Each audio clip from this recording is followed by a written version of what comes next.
ଯେଉଁ ସ୍ତ୍ରୀ ଘରର ପୂଜା ଘରେ ରହିଥାଏ ଏହି ଜିନିଷ ସେ ହୋଇଯାଏ କାଙ୍ଗାଳ।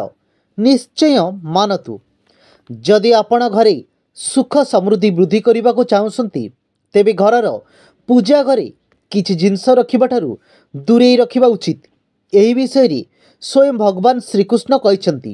ଆଜିକାର ଏ ଭିଡ଼ିଓରେ ଆମେ ଆପଣଙ୍କୁ ସ୍ୱୟଂ ଭଗବାନ ଶ୍ରୀକୃଷ୍ଣଙ୍କ ଅନୁଯାୟୀ କେଉଁ ତିନୋଟି ଜିନିଷ ପୂଜା ଘରେ ରଖିବା ଶୁଭ ହୋଇଥାଏ ଓ କେଉଁ ତିନୋଟି ଜିନିଷ ରଖିବା ଅଶୁଭ ହୋଇଥାଏ ସେହି ବିଷୟରେ କହିବୁ। ଏପରି ଜିନିଷ ରହିଛି ଯାହାକୁ ଯଦି ଆପଣ ପୂଜା ଘରେ ରଖିଦିଅନ୍ତି ତେବେ ଘରକୁ ନକାରାତ୍ମକତା ଆସିବା ସହିତ ଜୀବନ ଉପରେ ମଧ୍ୟ ବିପଦ ଆସିଥାଏ। ଘରର ମନ୍ଦିରରେ ମାଟିରେ ନିର୍ମିତ ଗୋଟିଏ ପାରମ୍ପରିକ ଦୀପ ରଖିବାର ମାନ୍ୟତା ରହିଛି। ଧାତୁ ନିର୍ମିତ ଦୀପ ମଧ୍ୟ ରଖିବାର ମଧ୍ୟ ମାନ୍ୟତା ରହିଛି। ଗୋବର ଟେଳା ରଖି ତାହାକୁ ଧୂପଦାନୀ ଆକାରରେ ବ୍ୟବହାର କରିପାରିବେ।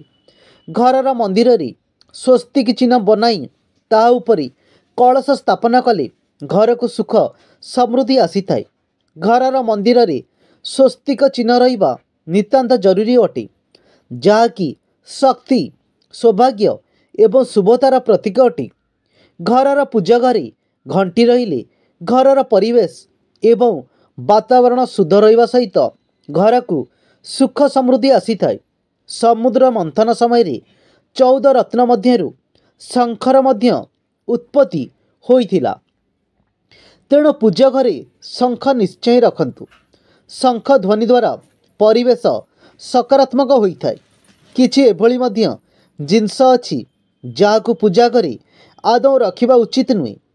ଭଗବାନ ଗଣେଶଙ୍କର ବିଷମ ସଂଖ୍ୟାରେ ଗଣେଶ ମୂର୍ତ୍ତି ପୂଜା ଘରେ ରଖିବା ଅଶୁଭ ହୋଇଥାଏ।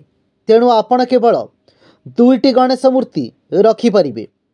ପୂଜା ଘରେ ଭଙ୍ଗା ଚାଉଳ କିମ୍ବା ଅନେକ ପୂର୍ବରୁ ରଖାଯାଇଥିବା ଚାଉଳ ରଖିଲେ ନକାରାତ୍ମକତା ସୃଷ୍ଟି ହୋଇଥାଏ।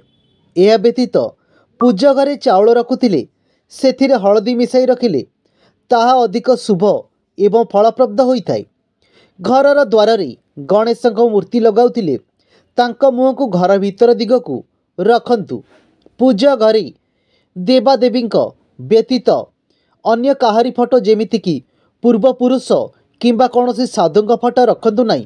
ସେମାନେ ପୂଜ୍ୟ କିନ୍ତୁ ସେମାନେ ଭଗବାନଙ୍କ ସମକକ୍ଷ ନୁହନ୍ତି। ସେମାନଙ୍କ ଫଟୋ ଘରର କାନ୍ଥରେ କିନ୍ତୁ ପୂଜା ଘର ବାହାରେ ଲଗାଇ ପାରିବେ। ଭୈରବ, ଶନିଦେବ କିମ୍ବା ମାତା କାଳୀଙ୍କ ମୂର୍ତ୍ତି ସମେତ ଛିଡ଼ା ହୋଇଥିବା ମାତା ଲକ୍ଷ୍ମୀଙ୍କ ମୂର୍ତ୍ତି ମଧ୍ୟ ପୂଜା ଘରେ ରଖନ୍ତୁ ନାହିଁ।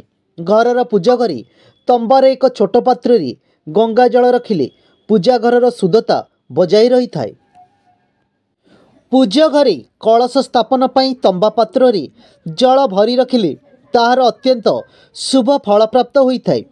ପ୍ଲାଷ୍ଟିକ ପାତ୍ରରେ ଗଙ୍ଗା ଜଳ ରଖିବା ବର୍ଜିତ ସହିତ ଶିବଲିଙ୍ଗରେ କେତକୀ ଫୁଲ ଅର୍ପଣ ମଧ୍ୟ ବର୍ଜିତ ଅଟେ।